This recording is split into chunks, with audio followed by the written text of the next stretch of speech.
How to reset Android pattern password unlock. Hello everyone, welcome to this channel. I'm Emily and I'm here to help you out today. So without any delay, let's get started. Now first of all, go to the settings of your device and scroll down and then tap on passwords and security. Then you can see the option of screen lock, face unlock. So just tap on screen lock. And then you can see the option of pattern, password and pin. So just if you want to change the option of pattern to password, then just tap on password or the pin. So here I'm just trying to change my pattern password to the password.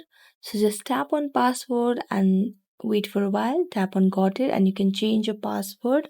You can put any letters or numbers for this. After doing that, your password will be changed from pattern to password. So thank you so much for watching this video. If you enjoyed watching it, don't forget to like, subscribe and hit the bell notification for more updates. That's it for today and see you next time.